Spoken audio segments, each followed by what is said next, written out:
একটি গণ অভ্যুত্থান স্বাধীনতা যুদ্ধের সঙ্গে তুলনা চলে না।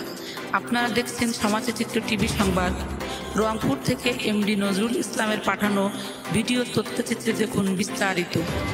লালমনিরহাট জেলা পরিষদ মিলনায়তনে রোববার দুপুরে অনুষ্ঠিত হয় জাতীয়তাবাদী মুক্তিযোদ্ধা দলের দ্বিবার্ষিক সম্মেলন।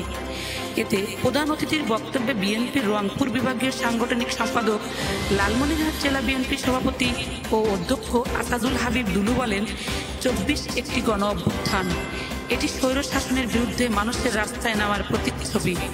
স্বাধীনতার যুদ্ধ ছিল অন্য প্রেক্ষাপটে, একে ২৪-এর সঙ্গে তুলনা করা যায় না।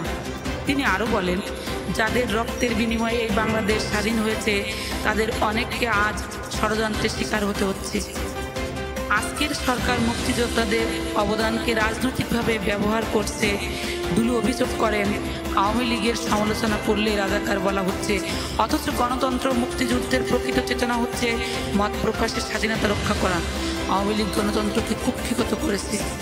সম্মেলনে সভাপতিত্ব করেন বীর মুক্তিযোদ্ধা হাফিজুর রহমান হাফিজ। বিশেষ অতিথি হিসেবে বক্তব্য দেন জেলা বিএনপির সহসভাপতি রোকন উদ্দিন বাবুল, যুগ্ম সাধারণ সম্পাদক মমিনুল হক ও সাংগঠনিক নেতা আফজাল হোসেন সহ আরও অনেকে।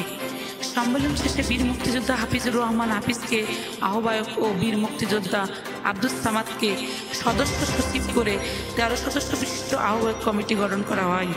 সমাজের চিত্র টিভি সংবাদের সাথে থাকার জন্য ধন্যবাদ। সবার আগে আপনার এলাকার সংবাদ পেতে আমাদের চ্যানেলটিকে সাবস্ক্রাইব, লাইক, ফলো দিয়ে সাথে থাকুন।